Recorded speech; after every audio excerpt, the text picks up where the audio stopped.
Right now, on Full Force Nature,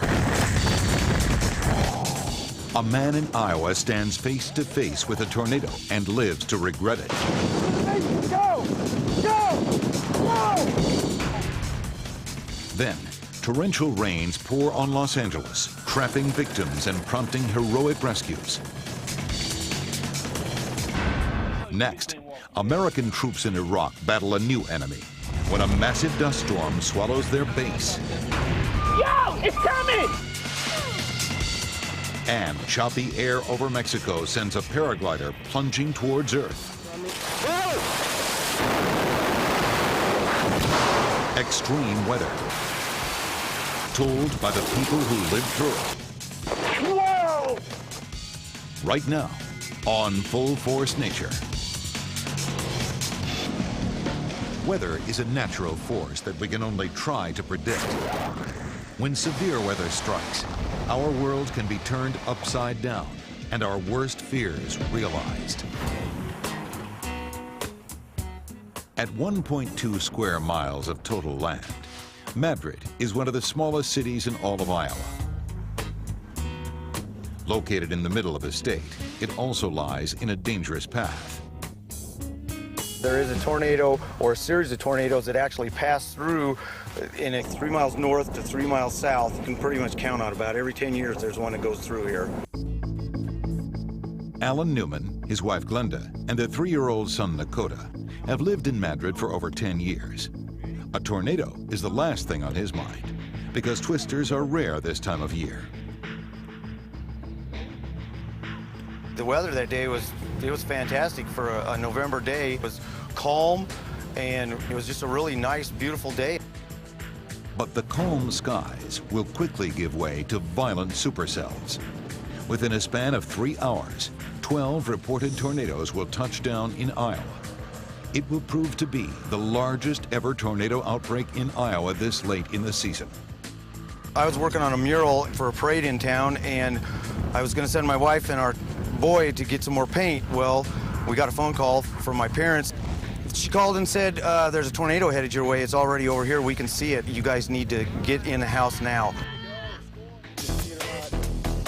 Despite his parents' warning, the adrenaline junkie in Alan takes over.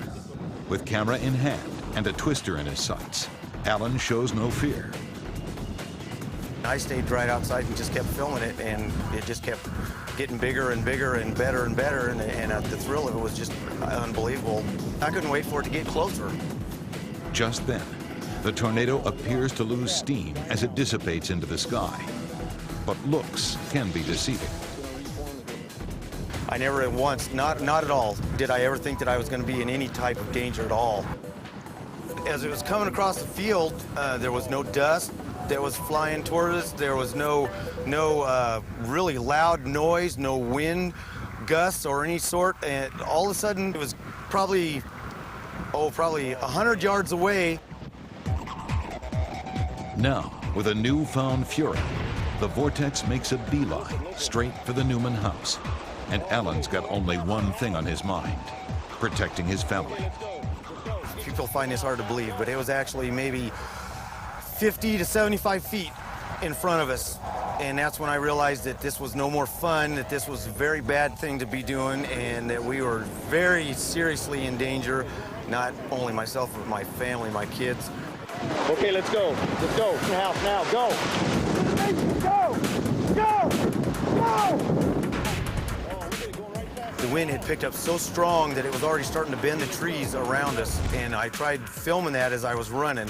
I held the camera behind me and was pushing my wife in front of me. Go, go, go, run! You know, I wanted her to go as fast as she could because I knew darn well it was too late. Go! I went to grab a hold of this door. The door was open about like that by then, and I had the camera like this. I went to grab it with this arm, and it slammed the door shut right in front of me, and just like somebody behind it just pushed it as hard as they could. And I grabbed the knob, and it would not open. And then at the split second, it got just black. Everything went black. Alan is separated from his family and trapped outside while the tornado rushes past. Stay away from the door! With wind speeds estimated at 135 miles per hour, the twister touches down for 3 minutes before finally relenting. But although the storm has passed, Alan's nightmare is just beginning. When the door finally opened and I got to go into the house, there was so much debris, and there was corn stalks in the house flying at me, and glass and dark. It's so dark I couldn't see. All I could think of was, God, did they make it to the basement? Where are you guys at? When I yelled for them to figure out where they were, all I heard was my wife's voice. She said, "We're down here, we're down here." Where are you? We're right here. Wow, there's a tree in here. Having come within a few feet of his life, Alan reflects on his decision to become a part-time storm chaser. I can hear glass breaking. I can hear the roof getting ripped right off the house. I can hear trees cracking and snapping. And all I could think of was, this was one of the stupidest things I've ever done. To endanger my family this way, it was wrong. When I heard my little boy... It's okay, Nakota. When I heard him let out that little scream, that's when it hit me. That's when I realized this was a mistake. It wasn't. There wasn't no fun. It wasn't fun anymore. It was dangerous, and I would never endanger them again. The way I did, it was wrong.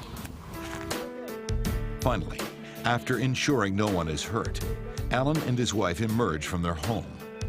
The tornado can still be seen rambling across a nearby field.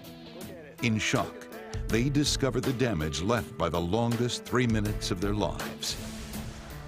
When we came out of the basement and walked around, I was speechless, looking at everything, looking at the cars that had been smashed, the trees laying all over, seeing that the windows were busted out. Nakota was doing really well until he saw that a tree had totally smashed his swing set. He started to cry some at that point, and it's like, "Oh, honey, we'll get you a new swing set. Everything will be okay." In the aftermath, a heartwarming surprise is waiting just around the corner. Right after the tornado, we had tons of people here, just a lot more than we would have ever expected. I've lived here for 10 years. My husband's lived here most of his life. You don't think that there's people still out there who are willing to take their time to help someone they barely know. It was just amazing. With the community firmly behind them, the Newmans may be able to forgive Mother Nature, but her wrath is something they'll never forget. It wasn't even 3 minutes total time. 100-year-old trees completely ripped out of the ground and thrown around like they were matchsticks. The devastation that it caused in that amount of time, you'd never forget it. Coming up on Full Force Nature, a massive dust storm in Iraq barrels down on a U.S. military base, turning daylight into night. Yo, it's coming! But first, severe flooding in Southern California strands motorists in waters 30 feet deep.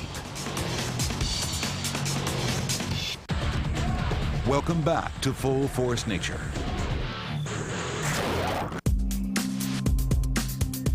Los Angeles is a city accustomed to having no seasons. Its year-round mild and sunny climate means umbrellas are in hand only a few days a year. So when heavy rains descend on the Los Angeles basin, residents are often unaware of the danger nature presents. Los Angeles Fire Department Captain Ray Donkels is riding with the Station 88 Engine Company to the Sepulveda Basin. It was a very stormy day that day. It started raining about 6 o'clock in the morning, very hard for this area. The city of Los Angeles, it normally gets around 14, 15 inches of rain a year, but that particular day it rained over 6 inches in about 6 hours. So it was very unusual. The storm takes everyone by surprise. Waters reach unheard of heights, more than 30 feet in places. Emergency responders quickly move into action. Victims caught in rapidly rising waters cling to debris and need to be rescued by boat. I think the whole incident may have lasted an hour. And from the time I started, water was at my knees. When I got myself out of the water for the last time, it was to my chin. So it was filling very fast. But as rescue teams reach victims in their cars, they quickly realize that the water is creating another problem. Everything is electronic, and once you get into water, you lose your battery, you lose everything, and if your car's doors are locked or if the windows are up, you're trapped. And we had one person like that our firefighters went down and broke the sunroof out of a lady that the water was up to her chest at that time, and pulled her out through the sunroof. But with all of their heroism, soon they realize they need to save themselves. We removed the people as quickly as we could, got them to the bridge, and the helicopters came in a very timely manner. We left on helicopters also, and our apparatus stayed on the bridge. And later that day, our apparatus was entirely covered with water, except for the light bar on the top. And from that day on, I was known as a submarine commander. At the end of the day, the LA Fire Department saves 42 lives. Remarkably, not one person is injured. The thing that you don't know about nature is that it can happen just so fast. Coming up, experience a death-defying fall from 4,000 feet when turbulent winds bring a paraglider's flight to an abrupt end. But first, watch as Mother Nature launches its own desert storm in western Iraq. You're watching Full Force Nature. The town of Al-Assad in Iraq's western desert is home to Iraq's second largest military airbase. Extreme heat and dry winds are common. Soldiers stationed here are rarely surprised by the elements. But nothing prepared them for this. We're about to get drowned by the sand. God! A massive sandstorm swarms the outer edge of town. When I heard the sandstorms, I just thought a little dust, but you know, when you see a wall of dust and it stretches as high as you can see and wide as ever, it stops you in your tracks. Army Sergeant Aking Landy is a transportation management coordinator about to report for duty. It seemed like any other day of the week where it was hot, usually over 100 degrees. But when we came out of the tent, we noticed the clouds looked kind of different. We thought, wow, it's about to rain real hard. This is going to be the hardest rain we ever saw. And the closer we got to work, the color actually changes. That's not a cloud, that's dust. That was a wall of dust. Stretching 80 miles wide and 5,000 feet into the air, its magnitude takes everyone by surprise. Look at that! Yo, it's coming! At 6:45 p.m., Al-Assad is swallowed by a swirling cloud of sand and dust that quickly strips the town of daylight. It's orange out here! Look at this! It turned the whole sky black. Keep in mind, it was just daylight out here.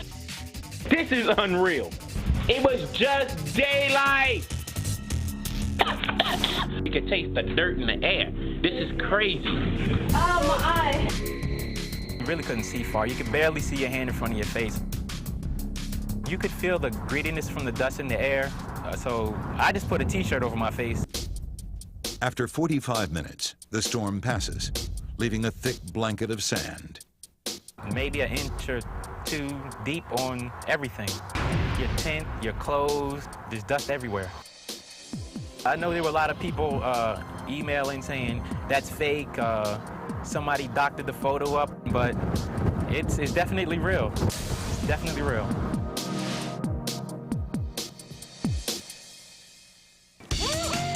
When we come back, nature turns a gentle flight into a disaster. You're watching Full Force Nature.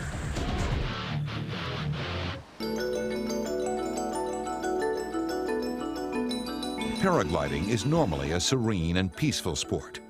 Pilots soar through the air in a harness attached to a structure that looks like a parachute, but works like an airplane wing. Paragliding is my way to relax. I love to come out after work. It's a great way to lose the tensions of the day. Joe Parr has been paragliding for 15 years. The excitement of the sport for him comes from the interaction with weather and nature. Paragliding depends on thermals. It's a weather phenomenon that allows our sport to exist. When the ground collects the heat, it warms the air around it.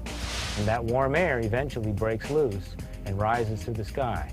It'll rise in columns like a flow, rivers of air going up. When we fly, we look for the thermals so that we can go up.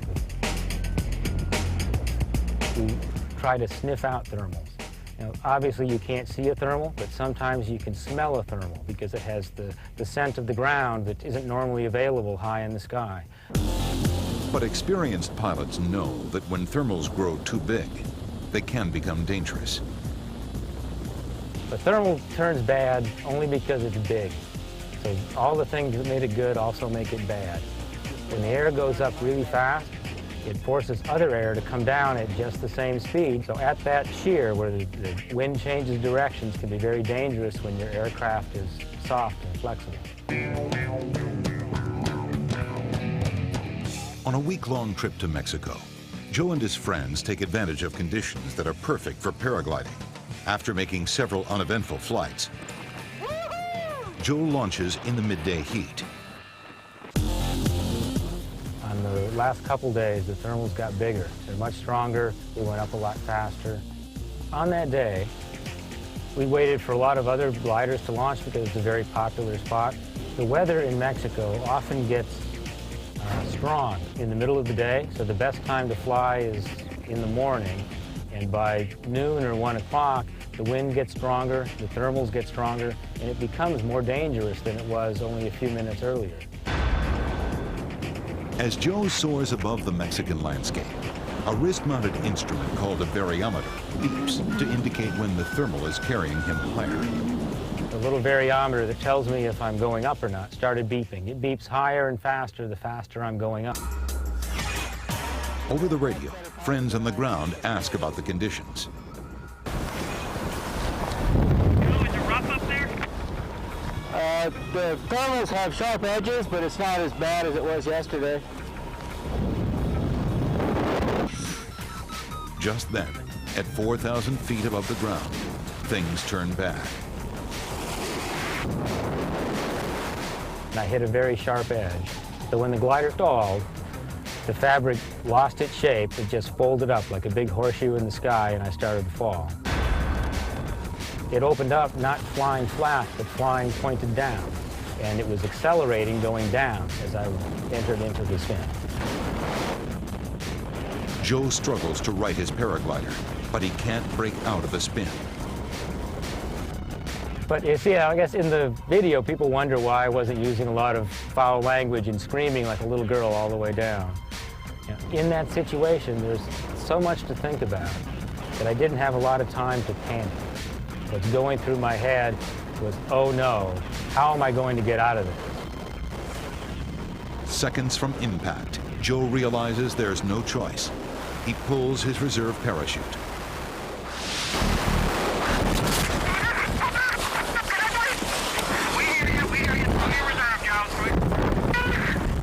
I'm going down on the reserve. With little control, now he must brace himself for an impact in the forest below. Damn, that hurts.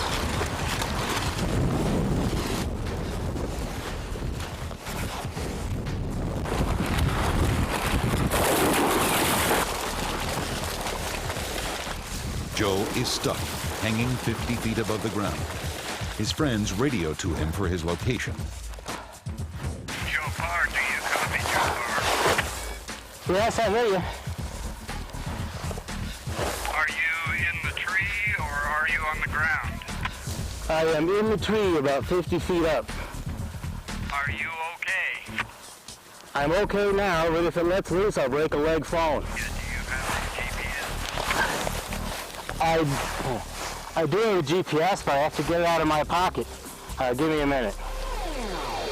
Whoa!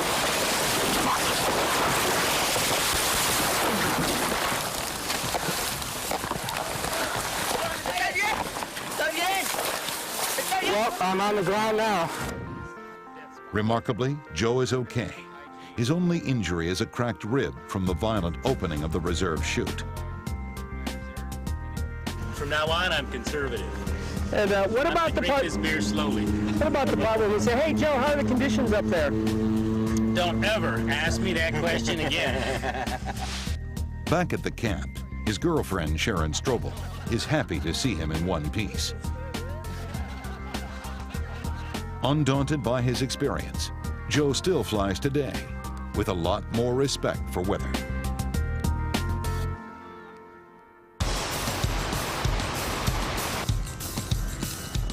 That's all for this edition.